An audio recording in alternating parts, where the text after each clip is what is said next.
Good evening, students. Today we will discuss about sequencing problem.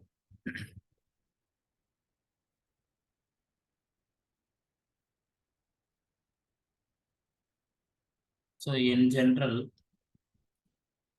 the sequencing problem refers to the task of determining the optimal order or the arrangements of the set of items or task taking into account certain constraints or objectives. So the aim of the sequencing problem is we have to determine the optimum job sequencing order. Optimum job sequencing order.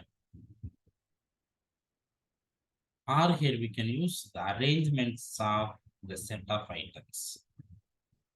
So this is the general definition of the sequencing problem. So next we have some important terms and definitions. The first one is job. Job is nothing but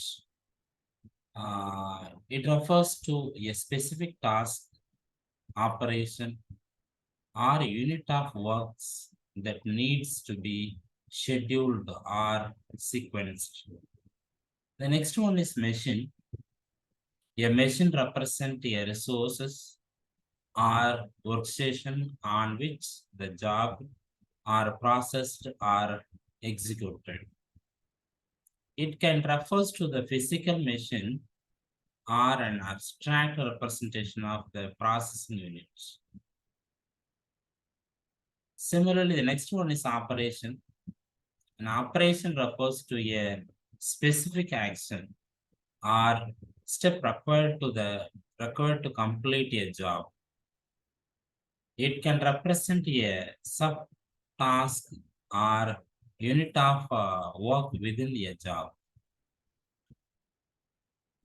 So in the similar way here, we have another definition, procedure constraint.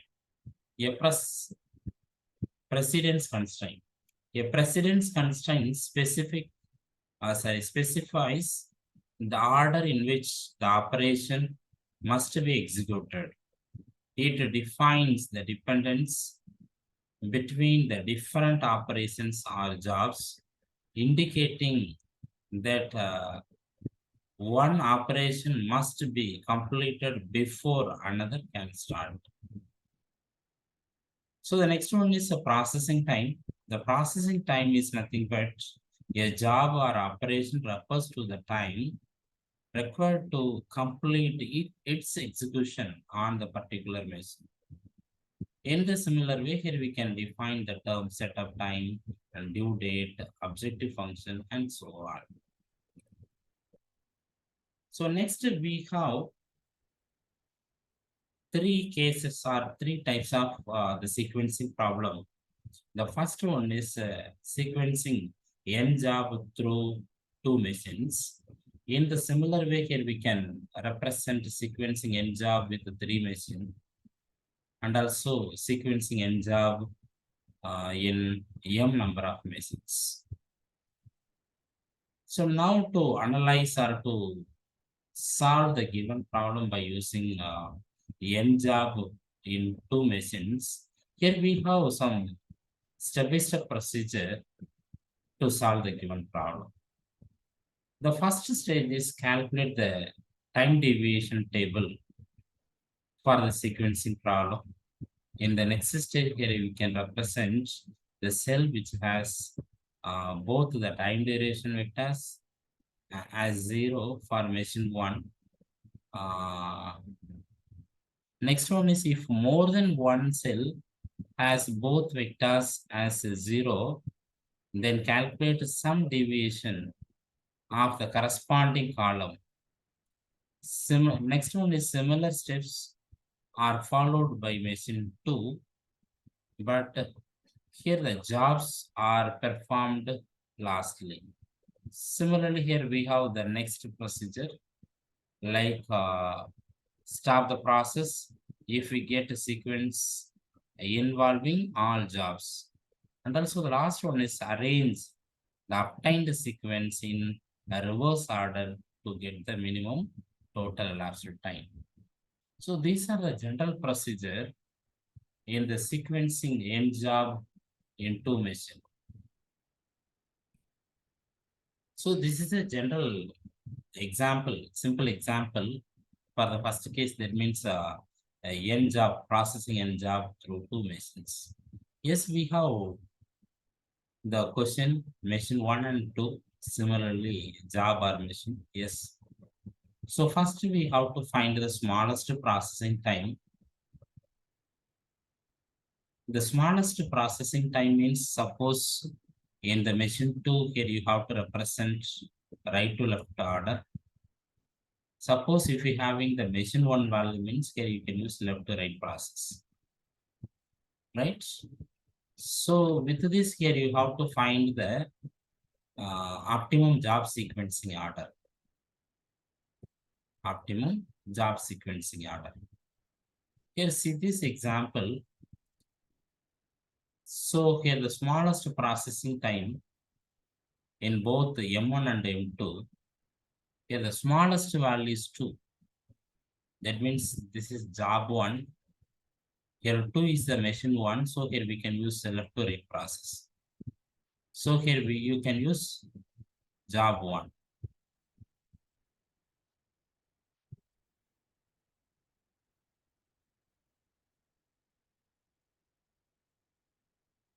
Similarly, here you can use the next smallest processing time and so on.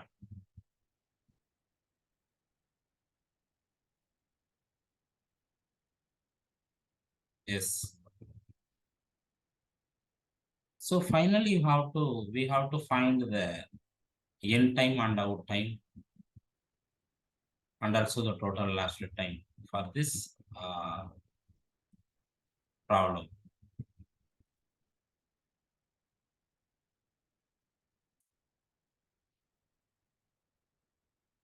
So with this, yes. So with this, the optimal job sequencing order is J1, J5, J7, J4 up to J3. So this is the optimum job sequencing order. Next, to find the total elapsed time, the elapsed time equal to time between the starting the first job in the optimum sequence on machine 1 and completing the last job in the optimum sequence on machine M.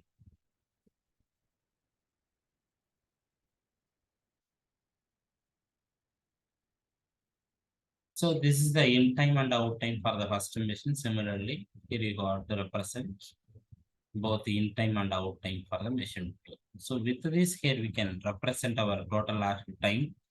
So in the machine 2 out time, the maximum is 61. Therefore, the total elapsed time or the minimum total elapsed time is 61 hours. In the same way, here we can represent or here we can find n job in 3 machines. Similarly, here n job in m number of machines. So these are the general procedure to solve the given problem by using n job in 3 machines. So this the simple example based on the n job in 3 machine. So we have to find the optimum job sequencing order for the given 3 machines. Before that, you have to convert the 3 machine into 2 machine problem to find the optimum job sequencing order, and then you can proceed to find the total elapsed time. Right? So for this problem, the optimum job sequencing order is J1, J3, J2, J6, J5, J7, J4.